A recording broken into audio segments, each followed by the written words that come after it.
This is Joe, aka Nerdfist. I got some popcorn and a drink. Let's watch some movies. Guess we better find a seat. I think down front should be good. Excuse me, sir.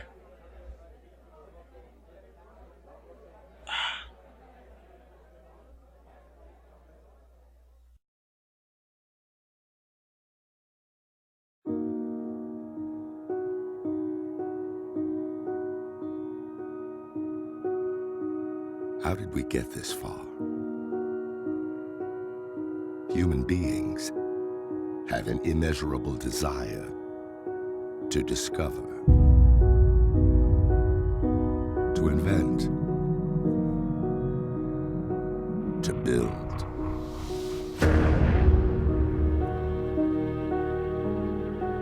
Our future depends on us furthering these ideas. A responsibility that rests on the shoulders of generations to come.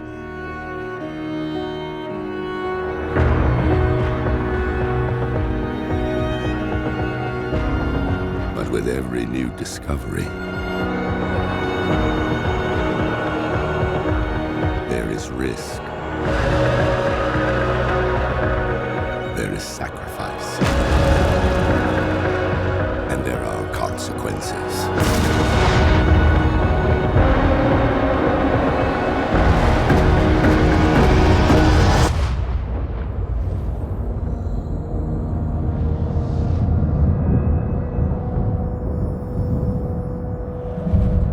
Be ready for what's coming. What is coming? The answers.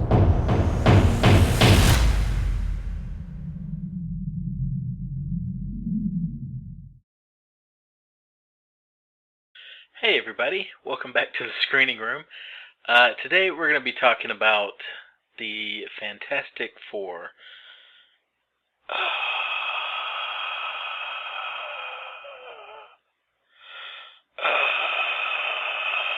It's so bad. So anyway, I went and saw the new Fantastic Four movie, and this is the fourth Fantastic Four movie that I have seen. The first one, if you were probably born in the 80s, you probably remember in the early 90s there was a Fantastic Four movie. It never came out. It was only made really to kind of hold on to the rights of the Fantastic Four property, and it was made for about $1 million. And at the time when it came out, it looked dated even for when it came out. It looked like it was something, that was made in the early 80s or mid 80s, but I kind of liked it as a kid. It wasn't perfect, but there was the Thing, and he was, there, and he was in the suit, man in suit, and the Human Torch, and there was a whole scene at the end where the Human Torch, flew around and stopped this. I think it was like some kind of death ray beam type thing that he had to stop at the end, and I really liked it as a kid. And I remember some of the special effects in it were kind of interesting. When you go back and look at them, they're kind of bizarre in a weird way, and I think you can actually see the whole film now on YouTube. But at the time, the only way you could get it was to bootleg it, because they didn't put it out. And I remember the first time I ever saw anything about it was a trailer on another movie. I can't even remember what movie it was now, but just saw the the trailer for the Fantastic Four, and I was like, oh my god, that's going to be awesome. And then it never came out. And then a few years later, hanging out in a comic book store, they had the bootleg DVDs, and that was the only way you could get it, as well as a few other kind of things that you could only get on bootleg, like the Star Wars Christmas special, and certain Godzilla movies that Godzilla wasn't as big as it is now. So sometimes the only way you could get certain Godzilla movies was to bootleg them. And then in 2000, it was either 2004 or 2005. I think it was 2004. They came out with a new Fantastic Four movie, and this one had like $100 million budget, and there was Michael Chiklis as a Thing, and that's awesome casting. And you had the guy who now plays freaking, Captain America, playing the Human Torch, which is another thing that gripes me. Like, I love him as Captain America, but I think you should only get one superhero. Like, one superhero and then you're done. Actors, I'm starting to come around on, Ben Affleck as Batman, but he was already Daredevil. You only get one, and then you're done. Step away from the comic book pool. Let somebody else, have have Batman or have Captain America. But, that said, Ben Affleck looks like he's going to be an awesome Batman, and I love, the dude who's Captain America. But anyway, it was an okay movie. The Fantastic Four movie that came out in 2004, 2005 was okay. It wasn't great, but I didn't have very high expectations. And that's one thing I've always had with these Fantastic Four movies. Very low expectations, because I don't really care a whole lot about Fantastic Four. Now, they're popular. Probably not now so much, because the comic book has kind of been out of print for a while. It was really kind of backlash against this movie, because Marvel, who now has their own movie studio, kind of wants those rights back, and they kind of want to bring the Fantastic Four back into the fold of the MCU, the Marvel Cinematic Universe. So, as a way to kind of, boycott the film, they kind of stopped the comic book about a year ago. So now you can't really get any new Fantastic Four storylines. I think the Fantastic Four is going to be in Secret Wars that's going on right now, but I don't know. But their own standalone thing is pretty much done for the moment. I'm sure it'll come back. But after that, you had The Rise of the Silver Surfer, and I really liked it. There's a lot of people who didn't like it, but to me, I thought it was a really good Fantastic Four movie. But I think probably the reason why I liked it so much was because of the Silver Surfer, who is one of my favorite, comic book characters, and I really wish, there was a, he had his own movie, because I think that would be really cool, because it's kind of like, in a way, it's kind of like the Green Lantern. There's so much you could do with that character, because he can go out in space and, planets, and he fights big, galactic monsters and, stuff like that. So I think it could be really cool. But a lot of people didn't like it, and I don't know how well it did at the box office, because it kind of killed the franchise. And we haven't really had had a Fantastic Four movie in 10 years. And then a couple years ago, they said, "Oh, we're bringing back the Fantastic Four. We're rebooting it." I love that, reboot. We're rebooting. It's not a remake; it's a reboot. So anyway, they got this guy named, I hope I don't butcher his last name, but his name is Josh Trank. I think that's how you say it. It's kind of weird. Trank, Trank. So I think that's how you say it. But anyway, he directed Chronicle, which I really liked. I'm not so big on the whole like found footage type thing, but I really liked Chronicle. I thought it was pretty good. It was kind of fun. So he was gonna. They said, "Okay, we have our guy. He's gonna make the new Fantastic Four movie," and a lot of people were excited, like, "Oh, this could be really cool." And he kind of made some weird choices. Number one, from the beginning, he said it was going to be more of a science fiction film, which is okay. That's fine. But also, he gave instructions to the cast not to read the source material. And why would you do that? Why would you say to your actors who are taking on these iconic characters that have been around for 40 years? Why wouldn't you want them to do some research and get to, know what they're doing? Well, the reason why he didn't is because he was throwing everything out the window. He was just doing his own shit.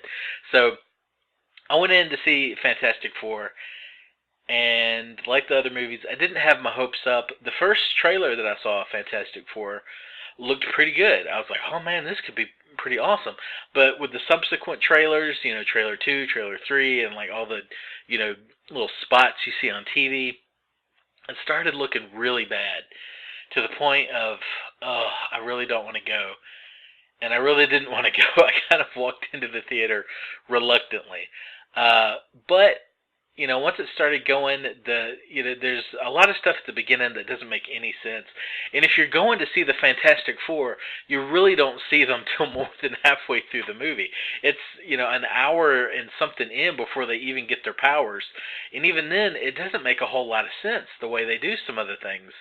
I don't want to get too much into spoilers, but, this movie is supposed to be really dark, and it's very claustrophobic too. I thought there was going to be a lot of big, open action set pieces, but a good chunk of the movie takes place like in this, like military base, so you constantly feel like you're in hallways or in these little rooms or in these underground labs and stuff like that. So it's very claustrophobic, and it wasn't colorful at all. And one thing that I've always liked about Fantastic Four is it seems very colorful. Even the Thing, he's this orange, rock creature, but in this new Fantastic Four, he's very, kind of muddled. It almost looks like mud, kind of, brown rocks instead of like these, kind of bright orange rocks. And the costumes, there's a little bit of blue to them, but still they're kind of just all black. And there's like weird stuff like, it's been you brought up a lot about how the Thing is naked the whole time. And he is. And I'm just like, why doesn't he put some pants on? And why is he naked? Why is he just because he's been changed into this, rock monster doesn't mean that he, that's one thing that's so sad about the Thing is that he's become this, this creature, but yet his humanity is still there. He still gets very embarrassed, and he doesn't like for people to see what he looks like, and so a lot of times he wears big overcoats and hats, and to try to hide as much as he can, even though it doesn't really do any good. I mean, that's why he, dates a blind woman, so that really didn't make a whole lot of sense. The whole stuff with Doom, like, there's still a little bit of a jealousy thing because, Reed Richards is in love with Sue Storm, and so is Doom, but yeah, it doesn't really connect anything, and that's the one thing about the movie that I didn't like, is that nothing seems to connect. There's little things here and there that you're like, oh, that's going to get paid off, at the end, but it never does. And also, this is, the Fantastic Four is supposed to be a family. This, is the first superhero family, and it doesn't feel like that at all. Even though there's, friendships established, the whole love story between, Reed Richards and Sue Storm, it just feels very flat. And also the characters kind of are very wishy-washy. They don't make a lot of sense. In one scene, Reed Richards is, real smart, and he's very, charismatic, talking about science and all that. And then the next, he's, very quiet and shy and bashful. It doesn't make any sense. And a lot of people have been, giving this movie a lot of crap, which it deserves, because it kind of seems like, the studio and the director were fighting on it. And the director has come out and said that, he originally had a cut of the movie that, we'll never get to see, that it was really awesome, and, the studio took it away, and, they did reshoots, and you can really tell because the character's hair, changes, especially Sue Storm, like in one, shot, her hair will be, a different length than in another shot, and, there's little things that you can tell, even some of the lighting, kind of just changes slightly from, just differently all in one scene, and it's really weird, and it doesn't make, like, any sense whatsoever. It just feels like it was kind of rushed, and it doesn't feel like a lot of love and attention was put into it. And there's all this stuff going on with the director, and people have come out and said that the director, he's kind of a douchebag, and I'll throw up a picture of him. I mean, look at him; he kind of looks like a douchebag. So there's all these stories about him showing up drunk. And his dogs apparently did over $100,000 of damage to the set, and there was certain things that he just didn't show up for, I guess table reads or doing certain things that a director is supposed to be there for that he just didn't show up. And apparently that this guy was actually going to be given a Star Wars movie to direct. He was going to direct the Boba Fett movie. And if you're going to direct a freaking Star Wars movie, that's the movie you want. You want the Boba Fett movie. And he was hired to direct it. And apparently they found out that he's also a bit of a douchebag. So he got fired. And I think that this has ended his movie career, because he went on Twitter and has been ranting about the movies, like, don't blame me for the Fantastic Four, and that's, like, really not professional.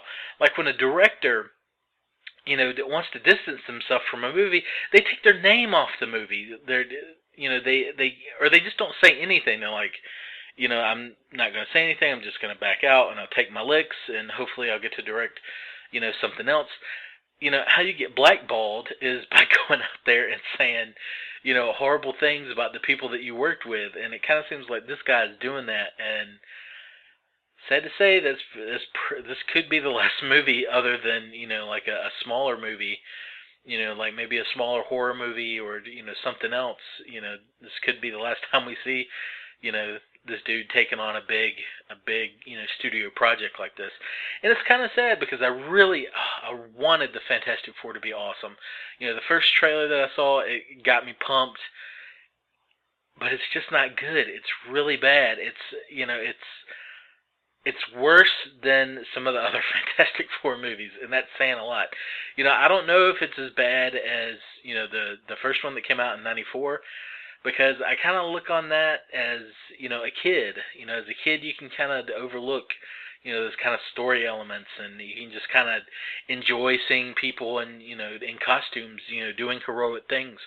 But when you get older, you can't do that so much, and this movie really suffers from it. And it's a shame because there was talk of another Fantastic Four movie, and there was talk of, a Fantastic Four X-Men crossover, which I think would be a really bad idea. But, hopefully this will, kind of,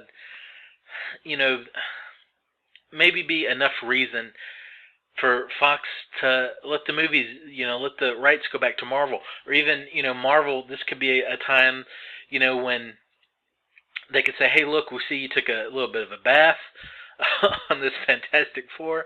How about we cover some of that cost so you're not in the hole and we get the rights back? I think that would be an excellent thing to do, because I would love to see the Fantastic Four, be introduced to the Marvel Cinematic Universe. Or even, make a deal, like what, Sony did with Spider-Man. So now, Spider-Man is going to be in the next, Captain America movie, and Tony Stark, Iron Man, is going to be in the new, Spider-Man movie. And there's already talk that the Iron Spider, suit that Tony Stark, makes for Peter Parker, makes him his own, kind of Spider-Man-esque Iron Man suit. Apparently, that's going to be in the new Spider-Man movie as well. So I think this would be a good chance for Marvel to get, get those characters back. And it's a real shame because I really wanted to like it, but it was really not very good. It wasn't the worst movie I've ever seen. It was just incredibly mediocre, very forgettable. And if you have the chance to see it, I would say don't. Go see something else. Wait for it to be on, FX or HBO in, a few months. I'm pretty sure it's not going to stay in the theaters long, and they're probably going to start pushing it on cable and stuff to try to get some of that money back. So wait for it. So anyways, guys, this is Joe, aka Nerdfist. I'll see you later, everybody. Bye.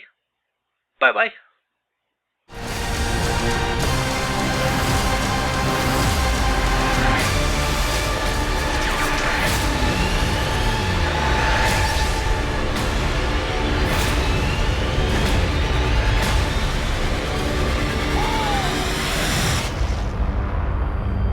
Fantastic Four.